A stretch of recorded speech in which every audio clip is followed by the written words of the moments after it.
자, 오늘 히브리서 5장 말씀 함께 보려고 합니다. 히브리서 5장 먼저 1절로 해서 10절까지의 말씀 우리가 함께 읽고 말씀을 상고하겠습니다. 자, 1절에서 10절 같이 읽습니다. 대제사장마다 사람 가운데서 취한 자이므로 하나님께 속한 일에 사람에 위하여 예물과 속죄하는 제사를 드리게 하나니 저가 무식하고 미혹한 자를 능히 용납할 수 있는 것은 자기도 연약에 쌓여 있음이라. 이러므로 백성을 위하여 속죄제를 드림과 같이 또한 자기를 위하여 드리는 것이 마땅하니라. 이 존귀는 아무나 스스로 취하지 못하고 오직 아론과 같이 하나님의 부르심을 입은 자라야 할 것이니라.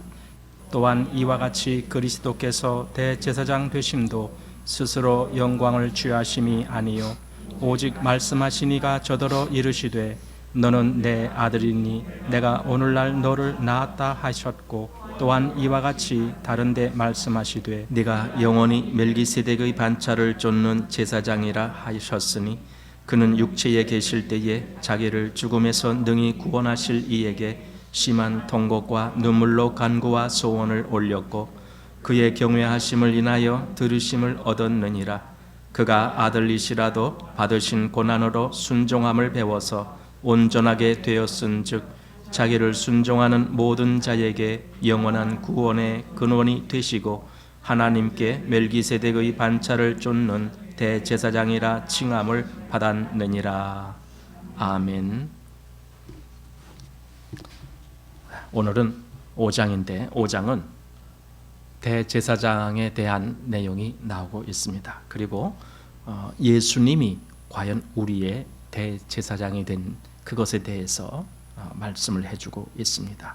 그래서 5장의 주제는 멜기세덱의 반차를 쫓은 우리의 대제사장 예수 그리스도, 이것이 5장의 주제가 되겠습니다. 5장을 크게 이렇게 둘로 나눌 수 있는데 1절로 해서 10절까지 전반부가 나눠지고요. 11절로 해서 14절까지가 이렇게 후반부가 됩니다.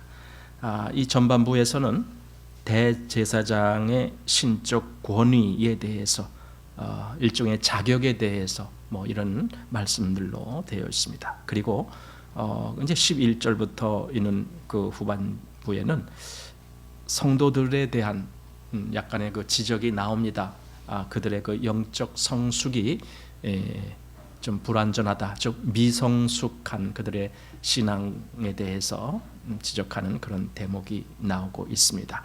자, 어쨌든 이제 여기 대제사장이라는 말씀이 나오는데 이 히브리서에서는 이 대제사장이라는 말씀이 아주 중요한 주제로 계속 나오고 있습니다. 우리가 이제 뒤에 한 10장까지 가보면은 거기까지도 계속 이 대제사장이라는 말씀이 자주 나오는 것을 보게 됩니다. 그만큼 이 히브리서의 주제 속에 대제사장이 아주 중요한 위치를 차지한다라고 할 수가 있겠습니다. 우리 지난주에 제가 미리 이 대제사장의 자격에 대해서 4가지를 말씀드렸었습니다. 오늘 이제 그 말씀을 조금 반복해서 다시 한번 살펴보는 것이 좋을 것 같아요. 왜냐하면은 오늘 여기 5장에 계속 그 말씀이 이 초두에 나오기 때문에 그렇습니다. 대제사장의 자격 이제 했을 때 첫 번째는 사람을 대표해야 되기 때문에 사람 중에서 대제사장이 나와야 됩니다. 사람이 아니고 예를 들어 천사 중에 누가 대제사장이 됐다 그러면은 그 사람은 사람을 대표할 수가 없습니다. 그래서 반드시 사람 중에 대제사장이 나와야 되는 겁니다. 그것이 이제 오늘 5장에 보면은 본문 속에 다 나옵니다. 그런데 하나님이 마련한 대제사장은 구약에 있는 아론 지파의 제사장이 아니라 하나님의 독생자이신 예수 그리스도가 우리의 대제사장으로 오시게 되거든요. 그래서 예수님이 우리와 똑같은 사람이 되셔야만 됐던 겁니다. 사람이 되셔야만, 그래야 우리를 대표하는 그런 제사장이 되실 수가 있다. 그 다음에 두 번째로 제사장은 항상 하나님께 나아갈 때에 예물을 가지고 나가야 된다. 예물 또는 제물 뭐 이렇게 이제 우리가 표현합니다. 어떤 때는 예물이라고도 하고 어떤 때는 제물이라고도 합니다. 그런데 어쨌든 대제사장은 반드시 이것이 있어야 된다. 그렇다면은 그리스도도 과연 하나님께 나아갈 때에 과연 그랬는가? 이제 이 얘기가 이 뒤에 나오는데 미리 좀 우리가 보면은 7장에서 그 말씀을 볼 수가 있습니다. 7장 27절 말씀 보시면은 이렇게 되어 있습니다. 저 대제사장들이 먼저 자기 죄를 위하고 다음에 백성의 죄를 위하여 날마다 제사 드리는 것과 같이 할 필요가 없으니 이는 저가 단번에 자기를 드려 이루셨음이니라. 자기를 드리셨다. 이렇게. 그러니까 제물, 구약의 대제사장은 다른 제물을 드리죠. 소제의 경우에는 곡물로 제사를 드리는데 그 외에 다른 제사들은 다 희생 제물로 제사를 드립니다. 그런데 여기 예수님은 자기를 드리셨다. 지금 성경은 그렇게 말씀하고 있습니다. 자, 그다음에 대제사장의 자격 세 번째로 다른 사람의 문제를 충분히 알아야 되거든요. 왜냐하면 그래야 그 사람의 죄에 대해서 대속할 수가 있거든요.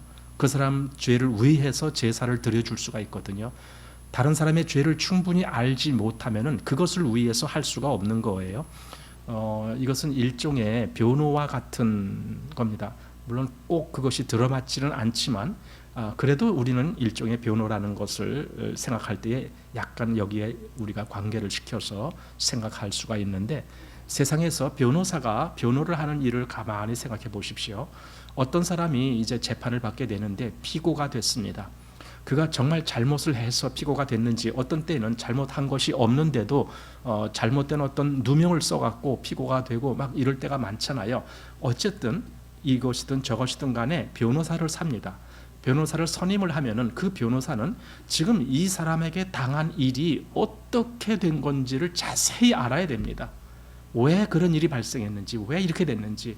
그래서 예를 들어 죄를 졌어도 사실은 그때 그 사람이 이렇게 죄를 저지를 수밖에 없는 이런 절박한 사정이 있었습니다. 뭐 이런 걸 이제 변호를 하는 거거든요. 이것이 변호사가 하는 일입니다. 그럼 변호사가 그 일을 하기 위해서는 그 사건의 내막을 정확히 알아야 됩니다. 그리고 그 피고의 그 마음이 어땠는지조차도 알아야 됩니다. 그때 그 피고자의 심정이 어땠을까? 그의 감정이 어땠을까? 그의 어떤 정서적인 어떤 불안한 이런 마음은 또 어땠을까? 뭐 여러 가지를 다 생각을 해서 변호를 하는 겁니다. 그러면은 이제 판사가 그런 모든 것을 다 듣고 평가를 하게 되는 거죠.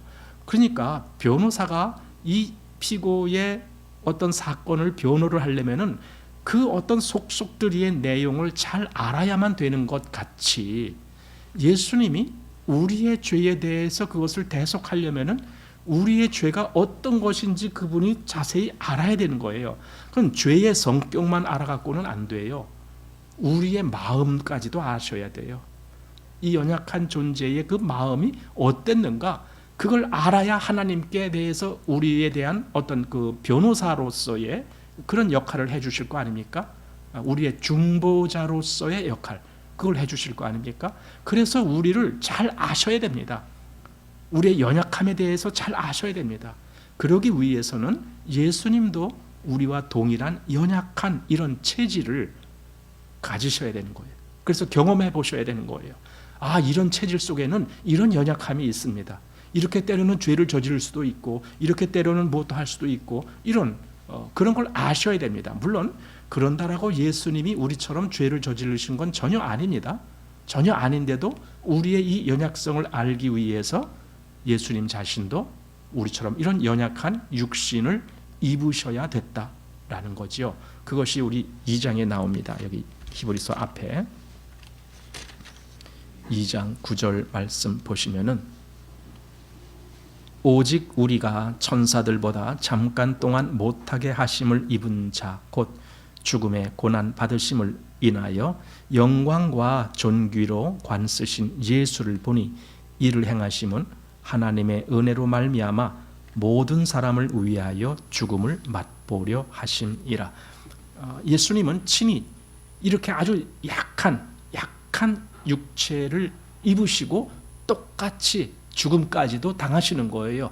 우리가 겪는 모든 감정적인 이런 문제까지도 다. 그래서 예수님이 생존하셨을 때에 제자들과 같이 다니실 때에 예수님이 그 감정적인 표현이라든가 또는 어떤 그 육체의 연약함에 대한 표현이 이렇게 성경에 기록되어 있습니다. 예를 들어 뭐 줄이신지라 뭐 시장하신지라 뭐 이런 표현도 있어요. 우리와 똑같이 배고픔도 느끼셨다는 거예요. 또 어떤 때에는 막 눈물을 흘리시니라 어떤 때는 막 이렇게 큰 소리로 막 이렇게 마치 화난 것 같은 그런 표현도 하시고 이런 여러 가지 감정 표현도 성경에 기록되어 있습니다. 우리와 똑같은 인간의 모습을 입으셨구나. 이것을 우리가 알 수 있도록 그렇게 되어야 됩니다. 그 다음에 이제 대제사장의 자격 네 번째로 대제사장은 자기가 원해서 되는 것이 아니라 하나님이 그를 임명하셔야만 된다라는 겁니다. 하나님이 그래 네가 내 대제사장이다. 그것이 시편 110편에 나오죠. 우리 여기 히브리서 5장에 나오지만은 우리는 한번 시편을 살펴보겠습니다. 시편 110편. 자, 시편 110편 4절 말씀 보시면 이렇게 기록되어 있습니다. 여호와는 맹세하고 변치 아니하시리라. 이르시기를 너는 멜기세덱의 반차를 쫓아 영원한 제사장이라 하셨도다.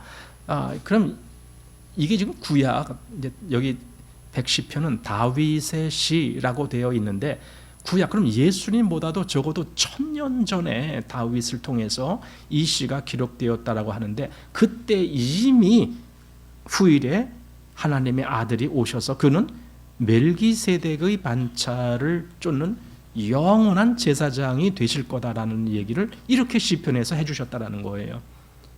물론 이제 이 말을 히브리서에서 또 다시 인용을 하는 대목을 우리가 좀 이따 볼 겁니다. 자, 이렇게 최소한 네 가지가 이루어져야만이 대제사장으로서의 자격이 주어지는 겁니다. 그러니 좀 까다로운 거죠. 대제사장은 아무나 될 수 있는 것이 전혀 아니지요. 자, 그런 부분에서 오늘 대제사장이 어떤 사람인지 이런 것을 한번 보는 겁니다. 자, 히브리서 5장 1절 말씀 보시기 바랍니다. 대제사장마다 사람 가운데서 취한 자이므로 하나님께 속한 일에 사람을 위하여 예물과 속죄하는 제사를 드리게 하나니. 자, 우선 여기 사람 가운데서 취한 자이므로 이렇게 말합니다. 아까 우리 대제사장의 자격 얘기할 때에 사람을 대표해야 되기 때문에 또는 대표한다 또는 사람을 대신한다 이런 말이 다 성립이 됩니다. 그냥 우리 대신 저가 거기에 가야 돼. 그 자리에 가야 돼. 그러면 우리와 같은 사람이라야 되지. 그래야 자격이 있는 거지. 다른 짐승이라든가 천사라든가 이런 걸로 가면은 되는 것이 아니잖아요. 그래서 대제사장은 똑같은 사람이라야 된다 하는데 여기 보니까 구약에도 이미 그런 것을 이렇게 했다라는 거예요. 그래서 대제사장마다 사람 가운데서 취한 자이므로 이렇게. 그래서 구약에도 똑같은 사람 레위 지파 속에 아론이라고 하는 그 후손들이 계속 이 대제사장의 직분을 감당하고 있죠. 그러니까 사람 가운데서 취하죠. 자, 그래서 하나의 그 문제가 여기 발생하는데 하나님께 속한 일에 사람을 위하여 예물과 속죄하는 제사를 드리게 하나니 하면서 저가 무식하고 미혹한 자를 능히 용납할 수 있는 것은, 자, 이 무식하고 미혹한 자라는 말이 그건 그냥 우리가 세상에서 비교할 때에 어떤 사람이 무식해 이런 말이 아니라 하나님의 법에 그렇다라는 겁니다. 왜냐하면은 하나님의 법을 잘 몰랐다 그 뜻이에요. 한마디로 무식하다란 말은 하나님의 법을 모르니까 그 하나님의 법을 범할 수밖에 없었던 거지요. 이것이 무식했다라는 거예요. 그리고 미혹이라는 것은 죄를 저지를 수 있는 그런 연약성, 이건 미혹이에요. 그래서 미혹을 받았을 때에 그 죄를 범하는 거죠. 그러니까 여기 지금 저가 무식하고 미혹한 자를 능히 용납할 수 있는 것은, 그러니까 용납한다, 그 사정을 제대로 알아준다 이거예요. 저가 왜 저렇게 죄를 범할 수밖에 없었는지 이런 것을 얼마든지 그 실상을 안다라는 뜻이 되겠죠. 그래서 용납할 수 있는 것은 자기도 연약에 쌓여 있음이니라 이거죠. 그러니까 자기도 똑같은 그 사람의 똑같은 인성을 갖고 있기 때문에 저 사람이 왜 저 죄를 저질렀는지 다 알고 있는 거예요. 그러니까 구약에 그 아론의 자손 제사장들이 다른 이스라엘 어떤 사람이 와서 내가 이렇게 죄를 범했습니다, 어쨌습니다 이렇게 고할 때 그걸 다 알아야지. 예를 들어 어떤 사람이 와서 나 이런 죄를 저질렀는데요, 이거 죄 때문에 나 용서받기 위해서 이렇게 속죄 제물을 가지고 왔습니다 이러는데 이 아론의 그 제사장들이 그러는 거예요. 무슨 죄를 저질렀다고? 무슨 죄를 저질렀다고? 내가 도둑질을 했습니다. 도둑질? 그게 뭐야? 그게 왜 생기는 거야? 이거 도무지 알지 못하면은요, 그 죄가 뭔지에 대해서 정의를 못 내리잖아요. 왜냐하면 실제로 그런 연약에 있지 않냐면은 도둑질이 뭔지를 누가 알 겁니까? 또는 남을 내가 뭐 해코지를 했습니다. 또는 뭐 어떻게 나도 모르는 사이에 살인하게 됐습니다. 뭐 이런 얘기까지 다 나올 수 있는 거 아닙니까? 그럼 그걸 일일이 다 그걸 어떻게 이 제사장이 헤아리느냐? 자기도 그런 연약에 쌓여 있지 않냐면 그때의 그 죄를 범한 사람의 솔직한 마음을 헤아릴 수가 없는 거예요. 그럼 이걸 헤아리지 못하면은요, 제사장이 오히려 그 죄를 범한 사람에게 속아 넘어갈 수가 있어요. 가끔 재판을 할 때에도 보면은요, 죄가 분명히 있는데도 판사가 그 죄에 대해서 정확하게 규명을 못할 때에는 죄가 있어도 무죄 이렇게 할 때가 있어요. 정확한 증거가 없다. 그러니까 무죄. 그러니까 우리 그런 거 있잖아요. 뭐 심증은 가나 물증이 없다. 뭐 이런 얘기 하자거든요. 심증. 그러니까 생각으로는 저 사람이 꼭 죄를 범한 것 같아. 그런데 물증이 없다. 증거가 안 나타나면 그 사람을 죄인이라고 정의할 수가 없는 거예요. 이번에도 어떤 그 가평 그 무슨 사건 한 3년 전에 일어난 사건 때문에 지금 계속 뉴스에 아직도 나오는데 얘기가 그래요. 잘못하다가는 이 사람 무죄가 될 수도 있겠다 이런 얘기가 나와요 지금. 왜냐면 그때 그 뛰어내린 것도 본인이 뛰어내렸거든요. 그 바위 위에서 그 밑에 무슨 그 밑에 무슨 폭포예요. 거기가 폭포기 때문에 그 아래 물이 좀 이렇게 고여 있어요. 근데 거기 원래 그 개울이 물이 그렇게 많은 개울이 아니에요. 거기서 빠져 죽을 일도 없어요. 원래는 그 개울에서는 얕아요. 가운데 들어가도 원래 허리도 안 차요. 제가 그 계곡을 잘 알아요. 우리 과거 총회 했을 때 그쪽으로 거기 우리 총회 소속 전에 있던 총회 소속 그 교회가 그쪽에 가평에 있어요. 그래서 거기 가서 우리 무슨 교육 같은 거 할 때 뭐 며칠씩 거기 묵으면서도 하기도 하고 그랬거든요. 그 계곡이 원래 그런 계곡이에요. 명지산 계곡 뭐 그건데 그렇게 깊은 데가 거의 없어요. 근데 이제 폭포기 때문에 그 아래만 조금 깊어요. 근데 그 바위 위에서 뛰어내리는데 밑에서는 막 이렇게 하면 뛰어내려 막 그것도 못 뛰어내리냐 막 그렇게 선동을 하는 거죠. 뭐 그렇다고 해서 이제 뛰어내리게 했는데 그럼 솔직히 그렇게 한다고 해서 그게 살인죄가 될까? 어떤 사람 보고 야 한번 뛰어내려 봐. 뭐 그것도 못 뛰어내리냐 이렇게 얘기한다고 그게 살인죄가 되느냐 이거예요. 잘못하면 살인죄가 안 될 수가 있어요. 근데 그 사람의 무슨 정황, 과거 몇 년 동안 그가 어떻게 했는지 그리고 왜 이 사람을 자기 남편을 보험 들었는데 생명보험을 들었는데 뭐 몇십억 생명보험을 들고 뭐 이런 거 전체를 다 이제 감안을 해야 되겠죠. 그러니까 우리가 딱 볼 때에 심증으로는 저 사람이 고의적으로 자기 남편을 죽게 했구나. 그리고 자기 원래 있었던 남자친구가 또 따로 있어요. 결혼 생활 중에도 계속 만나고 뭐 그래 결혼 전부터도 남자친구가 따로 있었고 그러니 저런 생활을 어떻게 해? 저게 정상이냐? 저게 뭔가 잘못된 거지. 우리는 충분히 그렇게 심증이 갑니다. 그런데 물증이 없다면 그러면 그 사람을 살인죄로 못 저지르잖아요. 그 사람을 살인죄로 넣을 수가 없어요. 그래서 이제 검찰들이 그런 걸 다 빨리 조사를 하고 물증을 찾아내야 되겠죠. 어쨌든 그렇습니다. 알아야 된다고요. 저 죄를 범한 사람의 실제를 알아야 된다고요. 그래서 예수님이 우리를 알려면은 우리의 이 육의 연약성과 죄성을 아시려면은 실제로 육을 입고 오셔야 된다라는 거죠. 그런 의미가 됩니다. 자, 그래서 여기 다시 한번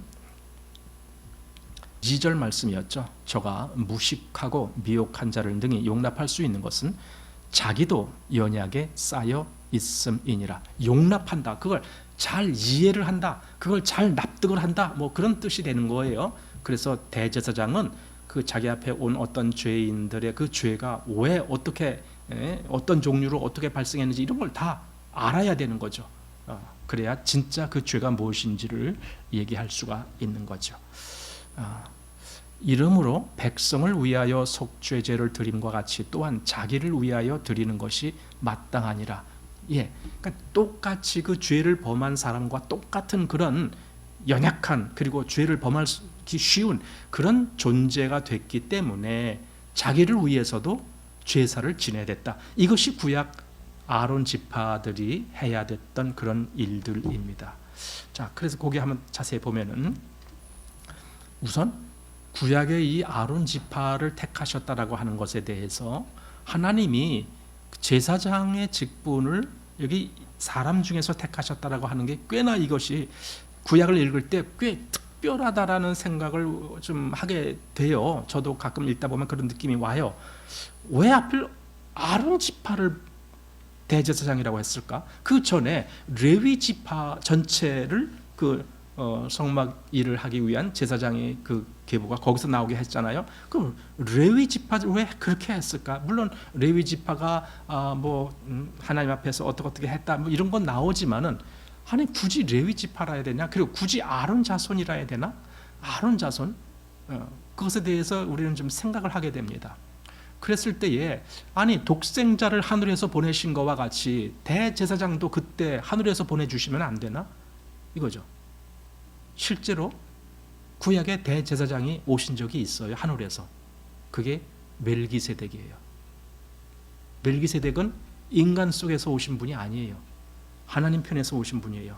거기 기록을 보면. 근데 하늘에서 오셨다 그렇게 정의를 안 내렸어요. 그냥 대제사장 멜기세덱 그냥 그렇게 나와요. 그런데 그는 족보도 없고 뭐 산 날도 없고 죽은 날도 없고 뭐 이런 여러 가지 그래서 하나님의 아들과 방불한 자다 이렇게 나올 뿐이지 그가 뭐 하늘에서 오셨다 이렇게까지는 기록이 안 돼 있어요. 근데 우리는 알아요. 그 멜기세덱은 이 땅에 있는 이런 사람이 아니라는 걸 알아요. 그분은 아주 특별한 분이시다 이렇게 된 걸 알아요. 그랬듯이 아니 나중에 이제 모세 때 와갖고 대제사장도 하늘에서 좀 누가 내려오시면 안 되나? 그래도 될 뻔했어요. 근데 그렇게 갖고는 안 된다는 것이 지금 오늘 히브리서예요. 사람 속에서 택해야 된다라는 겁니다. 왜냐하면은 천사 중에서 만약에 누가 대제사장이 된다라면은 그는 전혀 사람을 대표할 수가 없기 때문에 그렇다라는 겁니다. 어쨌든 여기 그 대제사장은 자기도 연약에 쌓여 있다라는 걸 합니다. 그래서 예수님도 여기 그 얘기가 나오죠. 여기 앞에 4장에 나와요. 4장 15절 말씀을 보십시오. 예수님의 경우가 어땠는지. 우리에게 있는 대제사장은 우리 연약함을 체휼하지 아니하는 자가 아니요 모든 일에 우리와 한결같이 시험을 받은 자로되. 요 얘기예요. 모든 일에 한결같이 우리와 한결같이 시험을 받은 자, 우리와 똑같은 시험을 받는다라는 것은요 그 연약성에 있다라는 겁니다. 연약에 노출되어 있다라는 뜻입니다. 그런데도 불구하고 예수님은 죄를 범하지 아니하시죠. 왜냐하면 죄를 범하실 수 없는 분이죠. 그분은 그렇지만은 연약은 그대로 여기 가지고 계셨다라는 겁니다. 그렇다면 구약의 아론 자손들이 자기를 위하여도 제사를 지내야 되는 것처럼, 그러니까 어떤 사람이 제사를 지내달라고 왔으면 당연히 그 사람을 위해서 제사를 지내는 게 맞아요. 그런데 어떤 때는 이 이스라엘 전체를 위해서, 예를 들어 대속죄일 뭐 이런 때를 보면은 이스라엘 전체를 위해서 아론과 같은 대제사장이 그 제사를 지내야 돼요. 근데 그 제사를 하기 전에 먼저 자기를 위한 제사를 지내야 돼요. 자기를 위해서 어떤 희생 제물을 잡아야 되고 거기서 피를 어디다 바르고 다 뿌리고 뭐 이런 거 자기를 위해서 먼저 그렇게 해야 돼요. 그 다음에 백성들을 위한 제사를 드려야 된다. 이제 그것이 우리가 구약 성경에서 보게 됩니다. 자, 그런데 예수님은 바로 여기서 다른 거예요. 아론 자손과 같은 그런 공통된 것도 있지만 다른 차이점이 뭐냐? 그는 전혀 자기를 위한 제사를 드릴 필요가 없다. 왜냐하면 그분은 전혀 죄를 범하는 분이 아니시기 때문에, 죄가 없으시기 때문에. 그 얘기가 여기 아까 4장 15절에서도 보았지만은 7장도 한번 가보시기 바랍니다. 7장 27절 말씀. 여기 저 대제사장들이 먼저 자기 죄를 위하고 다음에 백성의 허물을 위하여 날마다 제사 드리는 것과 같이 할 필요가 없으니, 이게 필요가 없으니 이거예요. 예수님은 그럴 필요가 없어요. 왜냐하면은 이는 저가 단번에 자기를 들여 이루셨음이니라. 이렇게. 그러니까 그렇게 날마다 그렇게 뭐 백성을 위하고 자기를 위하고 이런 거 할 필요가 없다 이겁니다.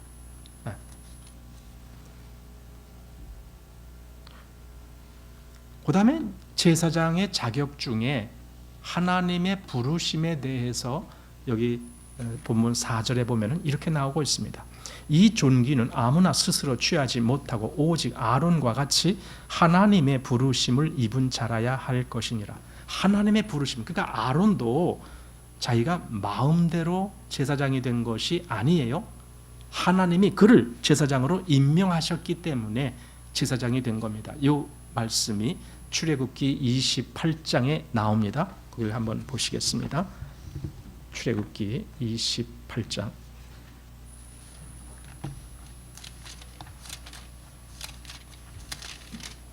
1절 말씀 이렇게 시작됩니다.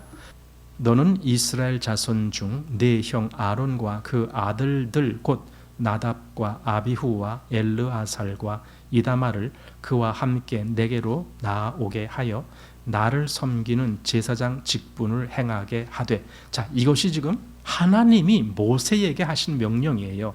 즉 아론을 불러서 제사장 직분을 하게 하신 분이 하나님이시다 이겁니다. 그럼 모세는 그대로 한 것뿐이에요. 이건 모세가 결정한 것이 아니고 또 어떤 사람이 결정한 것이 아니고 하나님이 그 결정을 하시는 거예요. 아론과 그 아들들을 제사장 직분 행하게 하라. 이것은 하나님의 명령이고 하나님의 선택이고 하나님의 부르심이다 이거죠. 그렇다면은 예수님도 그랬는가 이거예요. 예수님도 그러셨는가? 예수님도 과연 하나님이 부르셨는가? 그 얘기가 이제 여기 본문에 나오는 거예요. 오늘 히브리서 5장 6절에 나오는 겁니다. 예수님의 경우 5절, 6절이 다 이제 그 말씀을 인용했습니다. 5절 말씀은 시편 2편 7절에 나오는 말씀을 인용하셨고, 그 다음에 6절 말씀은 시편 110편 4절, 아까 우리가 일부러 시편을 읽었잖아요. 그 말씀, 내가 영원히 멜기세덱의 반차를 쫓는 제사장이다. 이렇게 그 예수님의 경우에 그렇게 부르셨다 이거죠, 하나님이. 그런데 구약에 보면은요, 이렇게 하나님의 부름을 입질 아니하고 그냥 자기 임의대로 제사장의 일을 하려고 했던 사람의 예가 나옵니다. 예를 들어 사울 임금이 나옵니다. 사무엘 선지자가 길갈에 가서 기다리라고 그렇게 며칠을 기다리라고 그렇게 말을 했는데, 이 사울이 그 며칠이라고 하는 그 기간이 다 됐는데도 이 사무엘 선지자가 안 오는 거예요. 그러니까 자기가 제사를 지내는 거예요. 자기가 번제를 드리고 그래요. 그 일은 대제사장이 할 수 있는 일이지 아무리 왕이라도 그 일은 하면 안 되는 거거든요. 그래서 결국 사울 임금이 그렇게 하는 바람에 그는 왕권을 박탈당하는 거예요. 그 다음에 또 한참 후에 나중에 누가 있느냐면은 역대하 26장에 보면은 우시야 왕이라는 왕이 있어요. 그가 자기 임의대로 그 하나님의 전에 들어가고 막 그런 경우가 막 있어요. 그래서 그에게 문둥병이 발생하는 거죠. 이런 경우가 있습니다. 그러니 대제사장은 자기 임의대로 되는 것이 절대로 아닌 거예요. 그렇다면 예수님의 경우는 진짜 그럼 하나님이 택하셨는가? 택하셨다. 그 얘기가 아까 우리가 읽은 대로 이미 구약 시편 110편에부터 나온다. 이제 그런 내용이 되는 거예요. 그래서 여기 지금 우리가 본문을 읽게 되는데 4절부터 한번 보시기 바랍니다. 히브리서 5장 4절. 이 존귀는 아무나 스스로 취하지 못하고 오직 아론과 같이 하나님의 부르심을 입은 자라야 할 것이니라. 또한 이와 같이 그리스도께서 대제사장 되심도 스스로 영광을 취하심이 아니요 오직 말씀하신 이가 저더러 이르시되 너는 내 아들이니. 사실 이 아들이라는 것도 이것도 그냥 내가 임의대로 아들이 아니고 하나님이 그를 아들로 인정하시고 부르셔야 되는 거죠. 물론 예수님은 처음부터 아들이셨지만, 자, 너는 내 아들이니 내가 오늘날 너를 낳았다 하셨고, 그래서 지금 이 히브리서 기자는 이 시편 2편에 있는 이 말씀조차도 하나님이 예수님을 택하신 것에 대한 귀중한 말씀이다라고 여기 인용을 하고 있어요. 그리고 6절로 가보면 또한 이와 같이 다른 데 말씀하시되 내가 영원히 멜기세덱의 반차를 쫓는 제사장이라 하셨으니, 이렇게 네가 그 제사장이야. 그런데 여기서 살짝 중요한 말이 나옵니다. 멜기세덱의 반차라는 말이 나옵니다. 아까 110편에서도 우리가 그걸 보았습니다. 아론의 반차가 아니고 멜기세덱의 반차다, 이렇게 나옵니다. 그러니까 아론이 대제사장으로서 어떻게 그가 대제사장의 자격을 얻었는가 할 때에 예수님에게도 그 자격이 동일하게 적용이 되지만 어떤 면에 있어서는 아론과 다른 면이 있습니다. 그것이 아까 말한 대로 아론은 자기가 동일한 그 연약성이 있을 뿐더러 자기도 역시 죄인이기 때문에 자기를 위한 제사도 드려야 된다, 이런 말이 있었는데 예수님은 그러실 필요가 없었다, 이제 그런 내용. 그 다음에 아론은 분명히 그런 아론의 그 계보, 아론의 혈통에 의해서 제사장의 계보가 이어지지만 예수님은 아론의 계보를 잇지 않았다, 이거예요. 그게 무슨 말이냐면은 아론의 계보는 당연히 레위 지파라야 됩니다. 레위 지파 중에도 아론의 계보가 또 이렇게 좁게 있는 거죠. 그러니까 당연히 레위 지파는 물론이거니와 또 아론의 그 계보라야 돼. 우리 족보라고 그러잖아요. 각 이제 집에 보면은 요즘들은 족보를 어떻게 하는지 모르겠지만 옛날에는 다 그 족보라는 게 있습니다. 저희 집에도 보면 족보가 있어요. 그 계보죠, 이렇게. 근데 그 족보 선조 누구에서 몇 대 선 뭐 이런 게 쭉 이제 나와요. 어느 지파 뭐 이렇게 나와요. 그럼 이렇게 아론으로 말미암는 이 계보의 제사장이라면 그런 아론을 쫓는 반차예요. 아론의 반차란 말은 이렇게 그 순서, 그때마다의 그 순서에 의해서 그 직분을 감당하는 그것을 반차라고 부르는 거예요. 말하자면 차례대로 이 일, 그러니까 제사장이 항상 그 제사장 일을 계속하는 것이 아니에요. 제사장이 이 반차대로 요번에는 뭐 1년 동안을 누가 한다, 또는 뭐 한 달 동안을 누가 한다, 뭐 이렇게 정해진 거예요. 그래서 그 계보의 반차가 이렇게 딱딱딱딱 정해지는 거거든요. 근데 예수님은 아론의 반차가 아니다, 이제 그 얘기를 여기 해주고 있는 거예요. 그럼 누구의 반차를 쫓았는가 할 때에 6절이 그는 영원히 멜기세덱의 반차를 쫓는 제사장이다, 이렇게. 그 멜기세덱은 우리가 아브라함 때에 한번 나오거든요, 성경에. 그리고 그 뒤에는 안 나오는 거예요. 아브라함 때에 아브라함이 그 어떤 그 적군들을 파하고 돌아올 때에 소돔 왕이 나가서 아브라함을 맞이할 때, 소돔은 왜 맞이하냐면은 소돔이 그때 그 전쟁에서 패한 왕이거든요. 그돌라오메리니 뭐니 이런 왕들이 와서 이쪽에 또 몇 왕을 파했잖아요. 그래서 그들이 다 붙잡아가고 막 이렇게 약탈해가고 그리고 도망갔는데 아브라함하고 또 이제 같이 동맹하던 몇 사람이 가서 다 찾아오는 거잖아요. 그러니까 이 소돔 왕이 너무 기쁜 거죠. 왜냐하면 자기가 잃어버린 걸 다 찾아오니까. 그래서 나가갖고는 사회골짜기 나가서 아브라함을 맞으면서 사람은 내게 돌리고 물품은 다 가져라 뭐 이렇게 하면서 이렇게 하는데, 물론 아브라함은 그의 물건 하나도 갖지 않죠. 어쨌든 근데 그때 갑자기 등장하신 분이 멜기세덱이라고 하는 분이에요. 멜기세덱이 갑자기 와서 아브라함을 축복을 해주는 다음에 나와요. 그때 이 아브라함이 정말 큰 은혜를 입어요. 그리고 금방 그 소돔 왕에게 그 하나님의 이름을 그대로 증거하면서 오히려 담대하게 그 믿음의 그 굳건한 모습을 보여주는 그런 대목이 나오거든요. 그래서 멜기세덱의 반차를 쫓는, 즉 이 땅에 있는 어떤 그 제사장의 계보, 제사장의 혈통, 그거와 전혀 상관없는 그런 별다른 제사장, 그것이 예수님이다. 그래서 예수님은 실제로 레위 지파가 아니고 유다 지파로 나오잖아요. 유다 지파는 원래 제사장 계보가 아니에요. 유다 지파는 그냥 유다 지파죠. 레위 지파라야만이, 그 중에 아론 혈통이라야만이 그것이 제사장의 계보인데, 예수님은 전혀 레위나 또는 아론과 상관없이 유다 지파란 말이죠. 그래서 이 지파 얘기가 아주 중요하게 여기 성경에서 나와요. 그게 이제 예를 들어 우리가 신약 성경 처음 마태복음 1장에 가 보면은 그 예수님의 계보가 쭉 나와요. 근데 그 계보가 유다의 계보란 말이죠. 유다 지파의 계보. 그냥 아브라함과 다윗의 자손인데, 그 아브라함이 이삭, 그다음에 이삭이 야곱, 그다음에 야곱이 유다. 여기서 그러니까 야곱의 12아들 중에 유다로 쫙 나가는 거예요. 그 12아들 중에는 레위가 또 있어요. 근데 레위 계파가 아니고 유다 계파로 왔다. 이렇게 해서 시작하는 것이 예수님의 족보입니다. 예수님은 세상에 있는 혈통적으로 제사장 계보가 아닙니다. 이는 하늘에서 온 특별한, 여기 멜기세덱이라고 하는 그 계보의 제사장이다. 지금 이렇게 성경이 정의하는 겁니다. 자, 성경 봅니다. 7절. 그는 육체에 계실 때에 자기를 죽음에서 능히 구원하실 이에게 심한 통곡과 눈물로 간구와 소원을 올렸고 그의 경외하심을 인하여 들으심을 얻었느니라. 여기 갑자기 이제 예수님의 연약함에 대해서 말씀하고 있습니다. 그래서 눈물과 간구로 소원을 올렸다, 이렇게 나옵니다.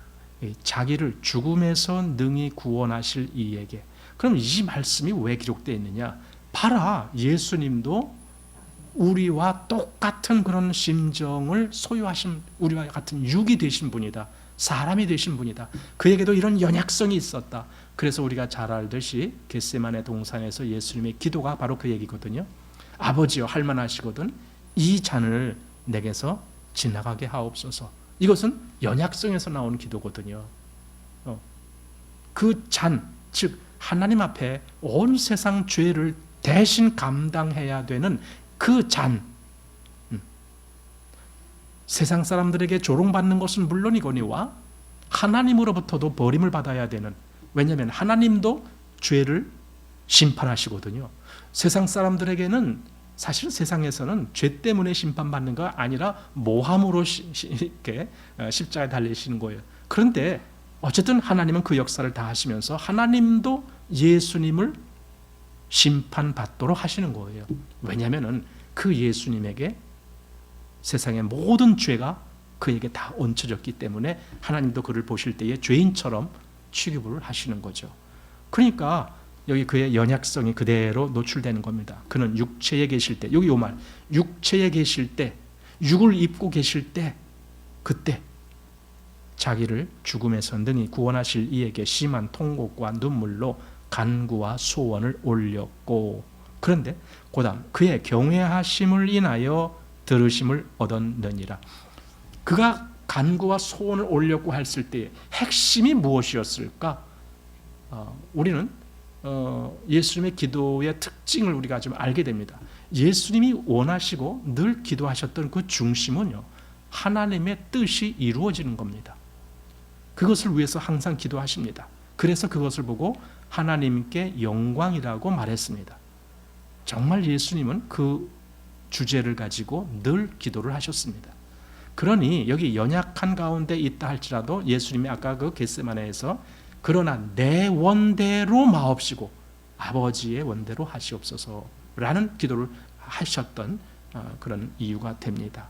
하나님의 뜻이 이루어지는, 그 영광이 이루어지는 그것을 이제 보게 되는 겁니다. 주님은 원래 연약에 쌓여 있었던 분이 아니시잖아요. 그분은요, 원래는 영광 가운데 계셨던 분이시거든요. 요한복음 17장에 보면은 예수님이 기도 속에 그런 것이 나와요. 아버지요, 창세 전에 내가 아버지와 함께 가졌던 그 영화, 예? 그 영화로 저희도 그 영화에 어떻게 하나가 되게 하여 주옵소서, 이렇게 기도하는 대목이 나와요. 그러니까 주님은 원래는 하나님과 같이 그 영화로운 가운데 거하셨던 분이시다라는 거예요. 그런데 그분이 이렇게 연약한 우리와 같은 그런 모습으로 오셨다라는 거죠. 8절 보겠습니다. 그가 아들이시라도 받으신 고난으로 순종함을 배워서 온전하게 되었은즉, 이렇게 나갑니다. 자, 그가 아들이시라도 받으신 고난을 순종함으로 배워서, 그러니까 아들이시라도 아들의 특권을 다 누린 것이 아니라 그 아들의 특권을 포기하고 오히려 우리와 같은 사람이 되셨기 때문에 그 다음 받으신 고난으로 순종, 그 순종하는 것이 고난을 받아야 될 일이었다, 그 뜻이거든요. 이게 그래서 받으신 고난으로 순종함을 배워서, 이거죠. 요한복음 18장 12절 보면은 아버지께서 주신 잔을 내가 마시지 아니하겠느냐, 이렇게 돼 있어. 그 베드로가 그랬죠. 그 겟세마네에서 예수님 잡으러 온 사람의 어떤 사람을 칼로 그 귀를 쳐서 막 이렇게 할 때, 그때 예수님이 하신 말씀이에요. 칼을 고도라, 도로집에 꽂으라. 왜? 아버지께서 주신 잔을 내가 마시지 아니하겠느냐. 이게 순종이죠. 지금 여기서 말한 대로 고난으로 순종함을 배워서, 이렇게 배웠다는 말이 전혀 몰랐다가 그때 새롭게 알았다, 그건 아니겠죠. 그것이 그에게 그렇게 응하게 됐다, 그런 말이겠죠. 그래서 그가 아들이시라도 받으신 고난으로 순종함을 배워서, 그래서 어떻게 됐다는 거예요? 온전하게 되었은즉. 여기 9절. 온전하게 되었단 말이 뭡니까? 아니, 그렇게 해야만이 온전한가? 주님은 처음부터 온전하셨어요. 이걸 하든 안 하든 상관없이 주님은 처음부터 온전하신 분인데 오히려 우리와 같은 연약한 모습으로 일부러 오신 것뿐이거든요. 그런데 여기 온전함을 얻어서, 그리고 그 다음 말씀이 뭐냐면은 어디입니까? 온전하게 되었은즉 자기를 순종하는 모든 자에게 영원한 구원의 근원이 되시고, 이렇게 말씀합니다. 그래서 여기 지금 온전하게 되었단 말이 뭘까 했을 때에 하나님의 역사가 그대로 완성이 됐다, 이렇게 말하는 것이 옳다라고 보는 겁니다. 그러니까 온전하게 됐다는 것이 예수님의 존재가 온전하게 됐다는 말이 아니라 예수님을 통해서 하나님이 하실 그 일을 온전하게 이루셨다, 이거죠. 왜냐하면 그래서 그 다음에 나온 말씀, 여기 자기를 순종하는 모든 자에게 영원한 구원의 근원, 영원한 구원의 근원, 그것은 하나님이 예수님을 통해서 이루실 어떤 역사가 완성이 돼야만이 그 구원이 이루어지는 거잖아요. 그리고 그 예수 그리스도를 순종하고, 여기 순종한단 말은 믿는다라는 말과 똑같은 말입니다. 그 자기를 믿는 자들을 구원하실 수 있는 근거가 되거든요. 그러니까 예수님을 통해서 온전히 이루었다, 즉 하나님의 뜻이 완전히 이루어지지 않았다면 이 구원이 이루어지질 않는 거죠. 그런데 예수님은 완전히 순종을 해서 그것을 하나님의 뜻이 다 이루어지기까지 그렇게, 그래서 자기를 순종하는 모든 자에게 영원한 구원의 근원이 되셨다, 이겁니다. 여기 핵심이 그겁니다. 지금 히브리서 5장 우리가 지금 10절까지 봤는데 핵심이 그거예요. 예수님이 우리의 구원의 근원이 되셨다, 이거죠. 아론이 나오고 제사장이 나오고 어쩌고저쩌고 말이 많았지만은 핵심은 그겁니다. 예수님이 우리의 구원의 근원. 근데 여기 우리라고 말했지만은 사실은 거기 전제가 그렇잖아요. 뭐냐면 자기를 순종하는 모든 자, 이렇게 나왔거든요. 자기를 정말 믿는 거예요. 우리가 하나님께 순종한다라는 말을 할 때에 하나님을 믿는 것을 뜻해요. 믿지 아니하고는 순종이란 말을 할 수가 없어요. 또 믿지 아니한 사람이, 예를 들어 그 사람이 행위로 많은 것을 순종한다라고 할지라도 그건 하나님 순종하는 게 아니에요. 자기 열성만 드러낼 뿐이에요.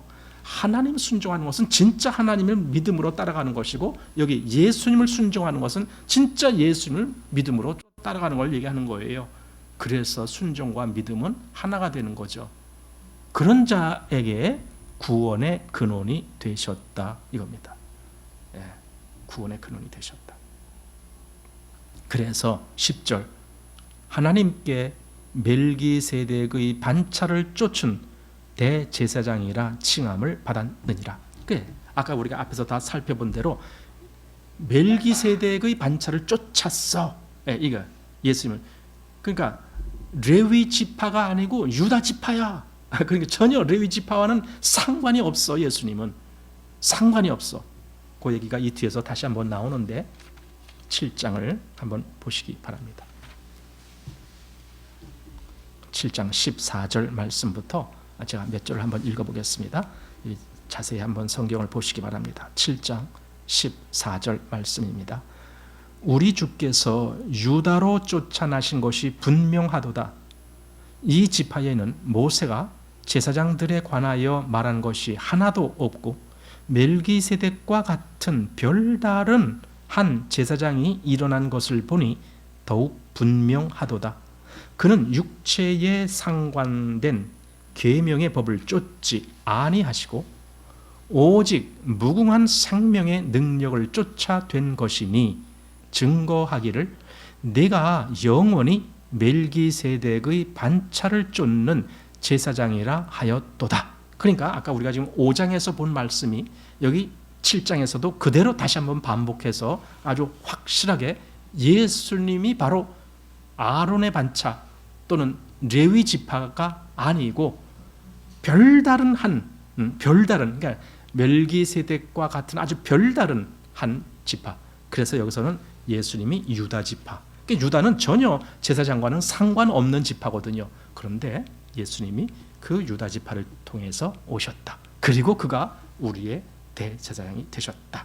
여러분, 제가 이제 늘 히브리서를 이렇게 읽을 때에 계속 반복해서 여러분에게 좀 이 말씀을 계속 반복해서 좀 외우다시피 하셨으면 좋겠다라는 말씀이 있습니다.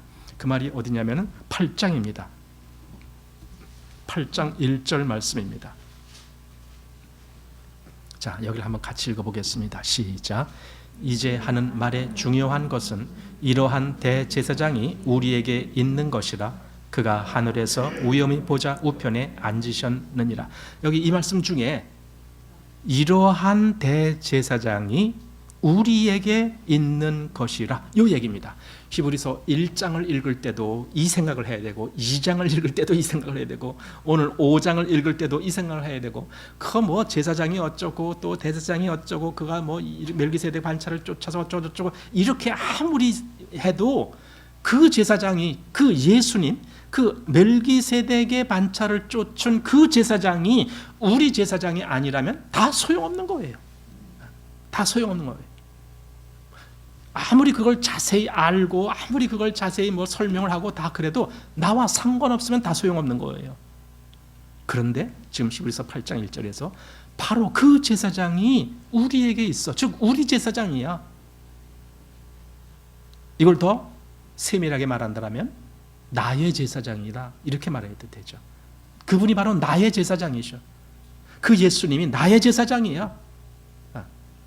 이 말을 할 수 있어야 되고 그리스도인들은 바로 이 말을 하면서 항상 주님의 그 위로와 그 보호하심 속에 있게 되는 거예요.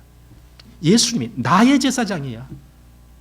그분이 어떤 능력이 있고 어떤 뭐 했고 뭐 그 대단한 그 뭐가 있지만 하여튼 아무리 많아도 나의 제사장이 아니시라면 다 소용없는 거예요. 그런데 그분이 바로 우리의 대제사장이 되셨다라는 이겁니다. 그래서 히브리서를 읽으실 때마다 이 8장 1절 말씀을 한 번씩 되새겨보면서 왜냐하면 히브리서 전체 속에 계속 이런 말씀이 나오거든요. 그때마다 아 그래 그 대제사장이 바로 나의 대제사장이야. 나는 얼마든지 그 대제사장이신 주님께 갈 수가 있어. 주님은 얼마든지 나를 또 용납해 주실 수가 있어. 이렇게 늘 우리의 대제사장이신 예수님을 생각하면서 히브리서를 보시면은 언제나 우리 안에 큰 은혜와 위로와 기쁨이 생길 거다라고 생각이 돼서 이렇게 미리 말씀을 드렸습니다. 자, 오늘은 5장 10절까지의 말씀 본 걸로 하시고 마치겠습니다.